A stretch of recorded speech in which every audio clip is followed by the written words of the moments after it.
नमस्कार, मेरा नाम आर्यन है। आप फर्स्ट बिहार झारखंड देख रहे हैं। बिहार में अगर एनडीए के चुनावी समीकरण को देखा जाए तो उसको कहीं ना कहीं बिगाड़ने के लिए एक मजबूती से चिराग पासवान ने आज अपने 42 उम्मीदवारों की घोषणा कर दी है। बताते चले कि बिहार में जब पहले चरण का चुनाव होगा तो 71 सीटों पर मतदान होंगे।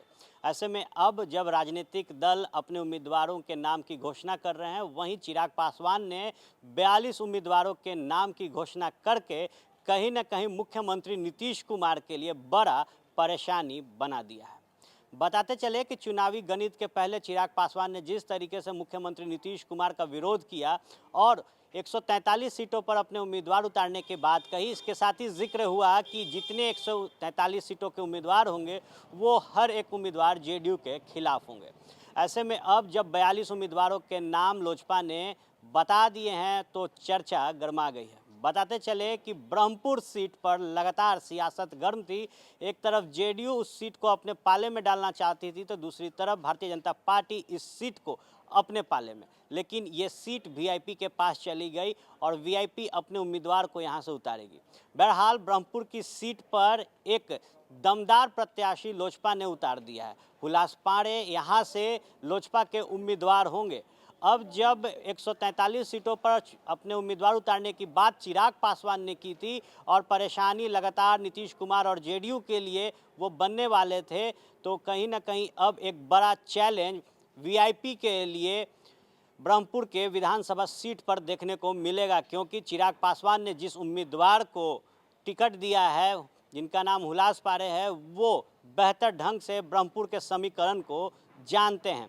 आज जब मीडिया से मुखातिब हुए हुलास पांडे तो देखिए उन्होंने क्या कुछ कहा ब्रह्मपुर के विधानसभा सीट को लेकर, ब्रह्मपुर के जनता को लेकर और वहाँ के समीकरण पर किस तरीके से उन्होंने अपना रुख रखा है।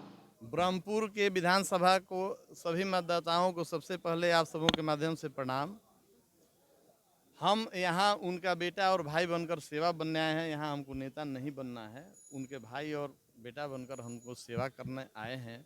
और ब्रह्मपुर की जनता की जो समस्याएं हैं उससे मैं पहले से अवगत हूँ। खास करके मैं 6 साल यहाँ पहले भी एमएलसी रहकर सेवा कर चुका हूँ। ब्रह्मपुर की प्रत्येक गाँवों में और ब्रह्मपुर विधानसभा के प्रत्येक मतदान केंद्रों की जो समस्याएं हैं उससे मैं अवगत हूं।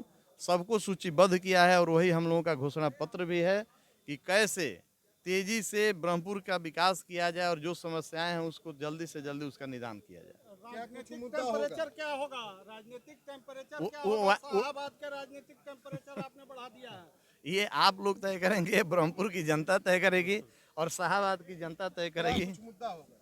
Bihar first, Bihari first. बिहार को हम लोगों का, हमारे आदरणीय चिराग पासवान जी का जो विजन है कि बिहार को फर्स्ट बनाना है और बिहारी को फर्स्ट बनाना है, तो ब्रह्मपुर को भी फर्स्ट बनाना है। बिहार की ही धरती में वो भी है, तो सबसे पहले हम लोग ब्रह्मपुर को फर्स्ट बनाएंगे, बिहार को फर्स्ट बनाएंगे, बिहारी को फर्स्ट बनाएंगे कि जो भी हमारे बिहार के साथी रोजगार के अभाव में, बेरोजगारी के चलते जो पलायन करके अन्य प्रदेशों में जाते हैं, उनके लिए बिहार में ही कैसे रोजगार सृजित किया जाए। शिक्षा के लिए जो हमारे नौजवान शिक्षा ग्रहण करने के लिए बिहार के बाहर जाते हैं, उनके शिक्षा की व्यवस्था कैसे यहाँ ब्रह्मपुर में हो, बिहार में हो, और स्वास्थ्य की व्यवस्था को कैसे सुदृढ़ किया जाए।